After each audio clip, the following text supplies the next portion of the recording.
E aí pessoal, tudo bem com vocês? Hoje a gente vai retomar uma playlist na qual a gente já não mexe há muito tempo, é o Selva Corporativa. Essa playlist é pouquíssimo popular e é complicado fazer conteúdo para ela porque eu trabalho em casos muito específicos e que dificilmente serão o seu caso. Então você caiu aqui porque você gosta do canal e aí você vai assistir esse vídeo pode não fazer o menor sentido para você. E basicamente a gente vai falar sobre os perrengues aí da vida corporativa, principalmente na vida em grandes empresas, em que você tem que tentar todos os dias não se afogar. Eu vou falar sobre casos reais aqui com vocês e como o quanto assim a minha bagagem pode ajudar um pouco essas pessoas. Não porque eu seja um guru da sobrevivência na selva corporativa, mas porque eu já me lasquei muito nessa vida. Todos os dias, quando eu acordo e eu olho para a minha vida, eu sou muito grato por eu ter tido a oportunidade de poder escapar dessa selva corporativa. E aí eu virei um healer dessas pessoas, porque já que elas precisam desesperadamente de inglês, eu ofereço inglês e um pouco de conforto e tento ajudar um pouco com a experiência que eu já tive ao longo da minha caminhada. Basicamente eu vou falar sobre 3 pessoas, eu não preciso falar o nome delas. A primeira são 2 pessoas e uma terceira que envolve todo mundo. Na verdade, enfim, tomara que se aplique de alguma forma. Tomara que um dia, quando você conseguir, jovem, gafanhoto, entrar numa grande empresa e começar a passar uns perrengues, tomara que você lembre que existe uma playlist que pode te ajudar com os novos problemas que surgirão na sua vida. Vamos lá, a primeira coisa é uma coisa que é da nossa cultura, do uso de erros de ataque, do uso de erros ortográficos para esconder falhas de um gerente, de um chefe incapaz, de um superior incapaz ou de um colega incapaz, e principalmente do uso da gramática como instrumento de poder. Um dos privilégios de ter me lascado no Japão sozinho, sem falar o idioma lá, aos 16 anos, foi que eu tive a oportunidade não só de me expor a um idioma diferente, mas uma cultura completamente diferente. E eu pude analisar de fora como as pessoas interagem entre si, quais são as coisas que geram poder entre elas, e que geram posição social, status, quem é que define o líder de um grupo. As coisas são bem diferentes do que existe aqui no Brasil. E o que aconteceu na nossa formação do nosso país é que primeiro era fodão quem tinha terra, quem tinha terra e quem tinha grana, quem tinha escravos era fodão, e abaixo dessas pessoas fodonas por serem donos da terra, quem detinha um pouquinho de privilégio acima dos escravos eram aqueles que tinham conhecimento técnico especializado. Então, como todo mundo queria ser dissociado do escravo e estar mais próximo do fazendeiro, mesmo sem ter fazenda, a pessoa ela fazia de tudo para capitalizar em cima do conhecimento que ela tinha. Geralmente um curso de graduação que ela fez em Coimbra, um curso que ela fez em Lisboa, um curso que ela fez em Paris. Geralmente a pessoa, filha de fazendeiro, saía, voltava, ou um protegido por um fazendeiro saía, voltava e tinha um diploma. Esse diploma, diferente de hoje, que você aprende todos os dias com o Google, todos os dias você tem acesso à informação, todos os dias você tem processo de formação, de forma que a sua faculdade ela não acaba nunca mais na sua vida, porque o tempo inteiro você tem contato com artigos e com lançamentos e com atualizações. 50 anos atrás, quando computadores eram mato, quando a internet era mato, não tinha internet praticamente ainda, não acessível a toda a população. Se você falar em 1970, os computadores já existiam, a internet existia só no núcleo científico dela. Então o que você fazia? Você tinha a oportunidade de ir para fora, você presenciava uma vez um curso e você tinha durante esses 4 ou 5 anos, você tinha acesso à biblioteca da universidade. Essa universidade ela tinha livros antigos, você tinha a oportunidade de ler somente durante o tempo que você estava lá. E quando você voltava dessa faculdade, dificilmente você teria uma nova oportunidade de ir lá para Portugal de novo e entrar na biblioteca outra vez. Ou seja, você contava somente com a sua memória. O conhecimento, a quantidade de informação era uma coisa valiosíssima, porque ela era inacessível. as pessoas que iam para Lisboa voltavam, no segundo ano elas já tinham esquecido tudo que elas tinham lido. E aí não sobrava conhecimento, não sobrava revisão, não sobrava releitura, não sobrava reacesso à informação. O que acontecia? A pessoa simplesmente esquecia, e porque ela estava mais preocupada em beber e transar do que com absorver conteúdo e reter conteúdo, porque ela não trouxe uma biblioteca para si aqui no país, o que sobrava? Sobrava o grito de eu estudei, eu me graduei, eu fiz faculdade, eu esqueci tudo, não lembro porra nenhuma. Eu não sei fazer uma laje, não sei construir uma viga, mas fiz engenharia, eu tenho diploma e eu estudei.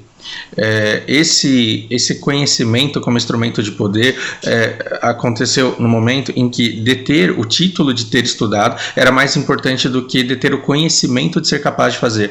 Então alguém que fez faculdade de engenharia lá fora valeria muito mais do que o Tonho que aprendeu na raça e constrói um monte de prédio porque ele aprendeu ali fazendo. Não, mas ele não tem diploma, o outro tem diploma. Você pede para ele desenhar um projeto, o cara não consegue, mas ele estudou lá fora. Percebe que a gente tem uma coisa muito particular no nosso país, que é a valorização da graduação e a valorização do poder do conhecimento como uma posse. Isso faz com que as pessoas que tiveram um pouco mais de acesso à informação, elas queiram oprimir as pessoas que tiveram menos acesso à informação e à graduação. E isso acontece muito no sentido de a pessoa simplesmente dizer que a forma como você fala é burra, a forma como você fala é errada, como se isso fosse incapaz de invalidar completamente tudo aquilo que você pensa e tudo aquilo que você sabe. Não caia nessa na vida corporativa. Na vida corporativa, você não pode ter ódio das pessoas porque o ser humano é ruim. O ser humano, ele também tem um lado bom, só que na vida corporativa, ele não tem oportunidade de mostrar esse lado bom. Por quê? Porque está todo mundo se afogando. E quando todo mundo está se afogando, você será tronco de todo mundo. As pessoas tentarão se apoiar em você, tentarão pegar impulso em você para subirem à tona, para ficarem à tona, para respirarem ar e para sobreviverem. Não tenha ódio de pessoas que estão tentando te afundar porque elas estão se afogando. E saiba que o dia que você entrar numa grande empresa, você vai ter um monte de gente que te enxerga como tronco. Isso não significa que elas sejam ruins. Como é que você se defende da iniquidade da humanidade? Tentando enxergar o lado bom das pessoas, porém se defendendo contra tudo aquilo que elas podem fazer contra você. E veja, quando uma pessoa ela aponta um erro ortográfico, ela não está querendo invalidar todo o seu desenvolvimento como pessoa e tudo aquilo que você sabe. Ela está desesperadamente tentando mostrar força. Então, quando você aceita o golpe, toda palavra deferida é um golpe emocional que você escolhe absorver. Não estou falando que seja fácil desviar. Não estou dizendo que seja fácil desviar. Mas quando uma pessoa te chama de feio, de gorda, de corno, quando uma pessoa te chama de qualquer coisa feia, você tem que pegar essa palavra da pessoa e você tem que se cortar com ela, porque ela sozinha não consegue cortar você.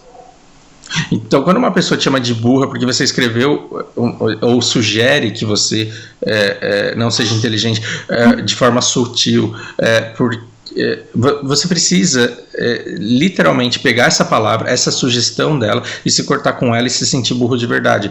Se isso não acontecer, o erro da pessoa, a tentativa de ataque da pessoa foi neutralizado.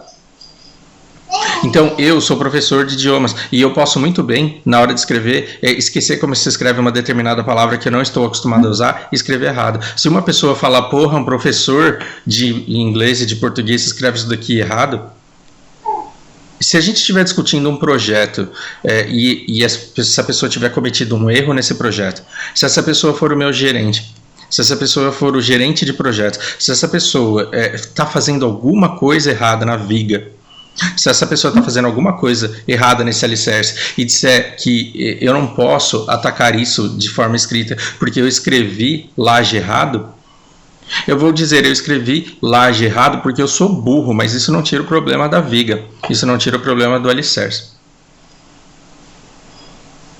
Logo, quando eu tenho esse comportamento de dizer eu escrevo errado porque eu sou burro sem acreditar que eu seja de fato burro, a pessoa ela não conseguiu aquilo que ela queria, que era de fato, de verdade me diminuir e fazer com que eu de fato me sentisse incapaz de apontar um erro no projeto dela.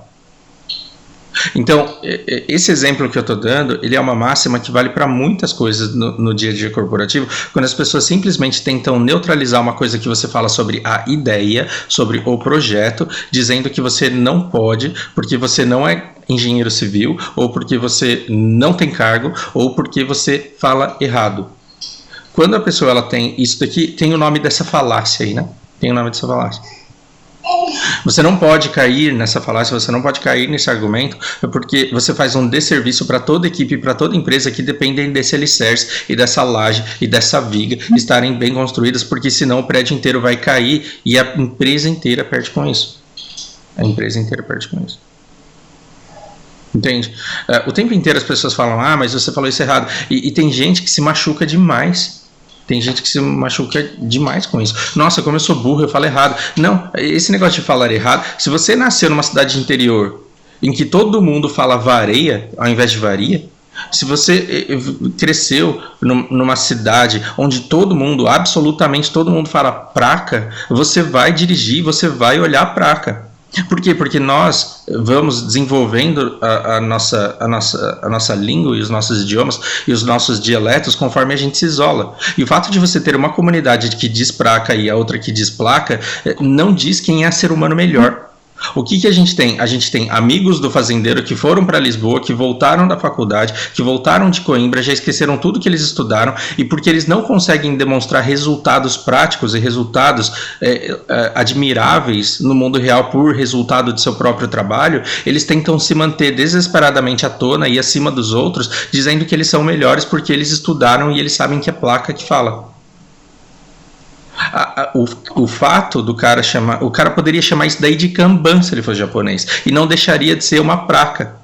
E se eu disser aqui, olha a praca, e ficar falando isso o tempo inteiro, não só vocês vão se acostumar com eu chamando placa de praca, mas daqui umas 2 semanas vocês vão olhar para o amigo de vocês e vão falar placa, e quando vocês olharem para mim, vocês vão falar praca. Por quê? Porque vocês acostumaram com eu chamando aquilo desse jeito. E aí vocês se adaptam à minha maneira de falar e começam a reproduzir a minha maneira de falar. Isso é riquíssimo no ser humano. Então, se chamar de burro e de fato se acreditar burro porque você diz uma palavra errada, pronuncia uma palavra supostamente errada, ou porque você não escreve da maneira correta, saiba que a maneira que você escreve, você deve escrever o mais correto possível, sim, é claro. Mas o fato de você escrever uma palavra errada não invalida a sua ideia e não valida a sua percepção de erros num projeto. Você tem que ser o primeiro a acreditar nisso. Para quê? Para que você não pegue a palavra dos outros e se corte com ela. Ok? Eu vou encerrar esse vídeo aqui e depois eu vou começar um outro, porque eu acho que ele é muito importante. Eu acho que você deve parar aí e deve fazer uma reflexão muito profunda a respeito disso, porque você pode até não ser o caso extremo que você chama de burro nisso, mas quantas vezes você teve a sua autoestima e a sua autoconfiança destruída porque você fez uma apresentação e falou alguma coisa errada? Para de perder tempo. Para de perder tempo. O dia que alguém tirar sua palavra simples e colocar uma palavra bonita no lugar, o dia que a pessoa falar tira esse enquanto e fala um entre mentes, e tira esse então e fala um por conseguinte, diz pra pessoa, não tem nem roupa pra falar isso, é então, e segue com a vida. Ok? Bom, até o próximo vídeo, espero que seja útil, espero que cause de fato reflexões. Até a próxima.